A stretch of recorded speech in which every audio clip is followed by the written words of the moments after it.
আল্লাহ আর second আর এক piece তৈরি করেন না, তো পৃথিবী পাবে কেমনে?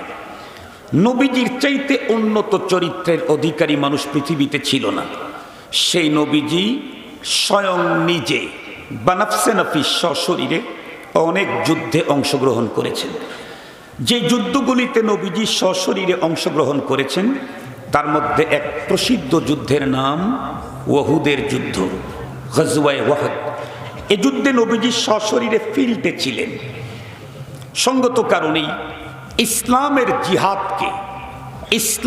জিহাদকে জঙ্গিবাদ, সন্ত্রাসী বলার কোনো সুযোগ কোনো মুসলমানের নাই।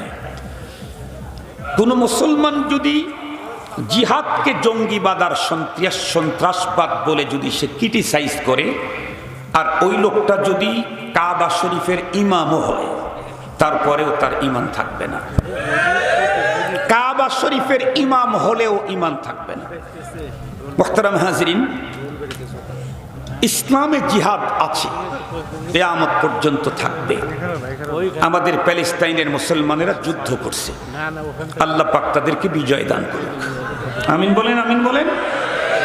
বিশ্ব নবীজি যুদ্ধে গেলেন ওহুদে, এক নজর তাকায় দেখলেন যারা হজ করতে গেছেন, আমি জানি প্রত্যেকটি মানুষ হজের সফরে ওহুদের যুদ্ধের পাহাড়গুলা, মাঠগুলা দেখে আসে যারা হজ করতে যায়। তো নবী আলাইহিস সালাম দেখলেন একটা টিলা, এই দিক থেকে পিছন দিক থেকে শত্রু দল যে কোনো মুহূর্তে আক্রমণ করতে পারে। এই জন্য নবী আলাইহিস সালাম সর্বপ্রথম 50 জন এক্সপার্ট তীরান্দাজ বাহিনীকে ওই জায়গায় দাঁড় করিয়ে দিলেন।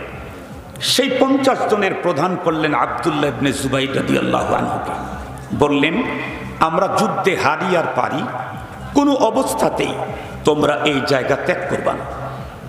বাস, এরপরে নবীজি রণাঙ্গনে ঢুকে পড়লেন। যুদ্ধ শুরু হলো। শত্রু দলের ভিতরে প্রতিশোধের আগুন ভয়ঙ্করভাবে জ্বলতেছে। কেন? কিছুদিন পূর্বে এক যুদ্ধে তাদের শোচনীয় পরাজয় হয়েছে। এজন্য আজকে লাঠি সোটা, অস্ত্রশস্ত্র, শক্তি, বল, তখনকার প্রযুক্তি যা ছিল সব কিছু সমৃদ্ধ করেই আজকে এসেছে পূর্বের প্রতিশোধ নেওয়ার জন্য। কিন্তু রব্বুল আলামিনের মেহেরবানিতে ওরা যখন যুদ্ধে নামলো, কিছুক্ষণ যুদ্ধ চলতে না চলতেই এমনটাই পরাজয় হলো ওদের, ভয়ঙ্কর, শোচনীয়, লজ্জাজনক পরাজয়। কেমন? শেষ পর্যন্ত রণাঙ্গন ছেড়ে যে চলে যাচ্ছে, অনেক সম্পদ সাথে করে নিয়ে আসছিল, এগুলি কেউ আর নিয়ে যেতে পারে না। সম্পদের দিকে হাত বাড়ালে জীবনটাই এখানে পড়ে যাবে। এজন্য সব সম্পদ রণাঙ্গনে রেখে শুধু জীবনটাকে নিয়ে পালিয়ে চলে গেছে। দেখতে দেখতে পুরা রণাঙ্গন ফাঁকা, একটা শত্রুর শও নাই। মুসলমান তো খুব আনন্দ, খুব মজা, তাদের রেখে দেওয়া গনিমতের মালগুলা তারা চয়ন করা শুরু করছে। উপর থেকে 50 জন তাকায় তাকায় দেখতেছে, কিরে সবাই গনিমতের মাল চুনতেছে, শত্রু একটাও নাই পুরা এরিয়াতে, তাহলে আমরা এখানে থাকবো কেন? আমরাও যাই। ওরা যখন যাইতে চাইলেন, আমির তখন উত্তর করলেন যে না না না, তোমরা এখন যেও না। কেন? নবীজি আমাদেরকে এখানে থাকতে বলেছেন। তারা বলতেছে, ভাই নবীজি তো আমাদেরকে চিরকালের জন্য এখানে থাকতে বলেননি। নবীজি বলছেন যুদ্ধ চলাকালীন অবস্থাতে হারি আর পারি তোমরা এখান থেকে সরবা না, যুদ্ধ তো শেষ, শত্রুর সৌদাই এলাকাতে। তারপরেও আমির যিনি ছিলেন উনি বললেন, না, নবীজির যতক্ষণ পর্যন্ত নির্দেশনা না আসবে সরার, আমি এখান থেকে সরব না। ওনার সাথে অল্প কয়েকজন থাকলেন আর সবাই নিচে চলে আসলেন। নিচে চলে আসলে শত্রু দল চলে যাচ্ছে।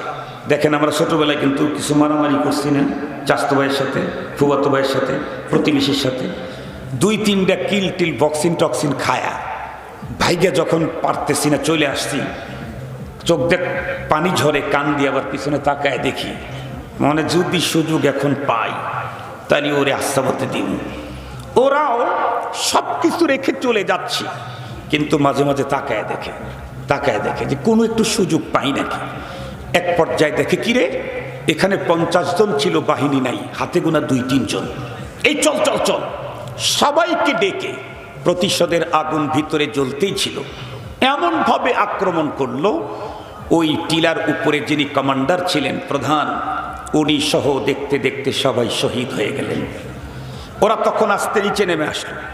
সাহাবায়ে কেরাম তো যুদ্ধের মাল চয়ন করতে খুব ব্যস্ত, তাদের কল্পনাতেই ছিল না যে এত বড় পরাজয়ের পরে আবারও সেকেন্ড টাইম এখনই আক্রমণ করতে পারে, এটা তাদের ধারণাতেই ছিল না, অপ্রস্তুত ছিলেন।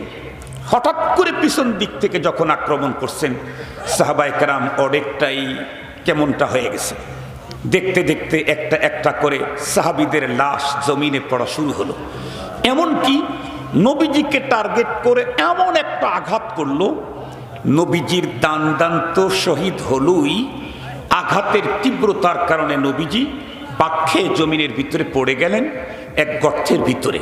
নবীজি যে উঠে দাঁড়াবেন এ শক্তি আর নবীজির মাথায় তখন ছিল না, এমনটা পাক খেয়ে গেছেন। নবীজি যখন গর্তের ভিতরে পড়ে গেছেন, এই সুযোগে কাফেরেরা একটা শব্দ বের করে দিল, কি? আন্না মুহাম্মাদান ক্বাদ কুতিল, যে মুহাম্মাদুর রাসূল সাল্লাল্লাহু আলাইহি ওয়াসাল্লামকে শহীদ করে দেওয়া হয়েছে। এই শব্দ যখন সাহাবীদের কানে ঢুকলো, সাহাবীরা তো এত বড় রাসূল প্রেমিক ছিলেন, নিজের জীবনের চাইতে নবীজিকে বেশি ভালোবেসেছেন। যখন শুনছেন নবী নাই, সাহাবীদের হাত থেকে মনের অজান্তেই অনেকের অস্ত্র পড়ে গেছে। নবী নাই, নবী নাই, বাস হতভম্ব হয়ে দাঁড়িয়ে আছে। কেউ তরবারিটা হাতে নিয়ে রণাঙ্গন ছেড়ে পাশে এক জায়গায় দাঁড়ালো। কার জন্য যুদ্ধ করব, কার জন্য জীবন দেব? যার জন্য জীবন দিব উনি নাই। অবস্থা খুব বেগতিক। ওই সুযোগে আরো সাহাবীকে মারা শুরু করলো। কিছু সাহাবী নবীজির ডান বামে যারা ছিলেন, তারা তখন বুঝতে পেরে আওয়াজ উঁচু করে দিলেন, এ নবী প্রেমিক সাহাবী, তোমরা অস্ত্র ছেড়ে দিও না, রাস্তার পাশে দাঁড়িয়ে থেকো না, দর্শকের ভূমিকা পালন করো না। নবীজি এখনো পর্যন্ত দুনিয়া থেকে বিদায় নেন নাই। নবীজি তীব্র আঘাতের কারণে মাথায় চক্কর খেয়ে পড়ে গেছেন গর্তের ভিতরে। নবীজি বেঁচে আছেন। নবীজিকে এবং নবীজির আনিত দ্বীনকে আল্লাহর জমিনে রক্ষা করার জন্য তোমরা এখন ঝেঁপে পড়ো। যখন শুনছেন নবীজি এখনো বেঁচে আছেন, কি পরিমাণে সাহাবীদের অন্তরের আনন্দ, আবেগ, শক্তি, পাওয়ার আগের চাইতে ডাবল হয়ে গেল। একবারে যখন আবার আক্রমণ করলো, আল্লাহর মেহেরবানি, দেখতে দেখতে আবারও মুসলমান বিজয় ছিনিয়ে নিয়ে আসলো। ওরা আবার পরাজয় বরণ করলো। কিন্তু এই যে মাঝখানে যে অল্প টাইম, দেখতে দেখতে 70টা তরতাজা প্রাণ রণাঙ্গনে পড়ে আছে, 70টা শহীদ ওয়াহুদের ময়দানে পড়ে আছে। এই অবস্থা দেখে স্বাভাবিকভাবেই আমার ভাইয়ের লাশ দেখে আমার মন কি একটু দুর্বল হবে না? একটু কাঁদবে না? সাহাবায়ে কেরামের অন্তর ভিতরে একটু একটু আল্লাহ পাক সাথে সাথে সাহাবীদের অন্তরের এই হীনবল, দুর্বলতা এবং পেরেশানিকে দূর করার জন্য খোদাই মেসেজ পাঠিয়ে দিলেন, ওয়ালা তাহিনু ওয়ালা তাহজানু ওয়ালা তাহিনু ওয়ালা তাহজানু ওয়া আনতুমুল আ'লাউন ইন কুনতুম মুমিনিন। এই হীনবল হইও না তোমরা, পেরেশানি করো না তোমরা। বিজয়ে তোমাদের শুধু একটা কোয়ালিটি লাগবে, সেটা হলো তোমাকে মুমিন হতে হবে। তুমি যদি মুমিন হতে পারো, ওয়া কানা হাক্কান আলাইনা নাসরুল মুমিনিন, মুমিনকে সাহায্য করা সেটা আমার জিম্মাদারি। তুমি মুমিন হও, পৃথিবীর যে কোনো প্রান্তে, যে কোনো অবস্থাতে, যে কোনো অবস্থাতেই তুমি আক্রান্ত হলে তোমাকে সাহায্য করার জন্য আমি রেডি। কেমন রেডি? আল্লাহ পাক বলেন, আল্লাহু লা ইলাহা ইল্লাহু আল হাইয়ুল কাইয়্যুম লা তাখুযুহু সিনাতুন ওয়ালা নাওম। আল্লাহ পাক তার রবের পরিচয় দিতে গিয়ে বলেন, আমি তোমাদেরকে সাহায্য করার জন্য কেমন রেডি জানো? আমার কখনো ঘুম পায় না, তন্দ্রাও আসে না। কেন? আমি যদি ঘুমিয়ে যাই, পৃথিবীর কোনো প্রান্তে কোনো মুমিন সমস্যায় পড়ে সে আমাকে ডাকবে, আমি তো তাকে সাহায্য করতে পারবো না। তোমাকে সাহায্য করার জন্য জীবনে 1 সেকেন্ড আমি ঘুমাই না, রাত্রেও ঘুমাই না, দিনেও ঘুমাই না। রব্বুল আলামিন ঈমানদারকে সাহায্য করার জন্য 24 ঘন্টাই জেগে আছেন। আমরা সাহায্য নিতে পারতেছি না কেন? কারণ আমরা আসলে এখনো মুমিন হইতেই, একটু জোরে বলেন। মুহতারাম হাজিরিন, খুব ভালো করে বুঝবেন, একটা মিসাল দিয়ে কথা বললে খুব ভালো করে বুঝবেন। আমাদের বাংলাদেশ সরকারের কর্মকর্তা কর্মচারী আছে না, প্রথম শ্রেণীর কর্মকর্তা, শুনেছি, তাহকিক করি নাই, কোন কোন সরকারের কর্মকর্তা বা বড় পদের কারো নাকি বেতন কোটি টাকা। ধরে নেন কোটি টাকা, লাখ টাকা হইলেও তো কোনো সমস্যা নেই, ধরেন একজনের বেতন কোটি টাকা। এই রাষ্ট্রের একজন কর্মচারী কর্মকর্তাকে রাষ্ট্র 2 কোটি টাকা মাসে বেতন দেয়। তার জন্য কিন্তু আবার বাড়িও আছে, বাড়ি আছে না নাই? তার জন্য আবার স্পেশাল দামি গাড়িও আছে। সে আবার বছরে কয়েকবার দেশের বাইরে ফ্যামিলি নিয়ে ট্যুরে যাওয়ার জন্য স্পেশাল বাজেটও আছে।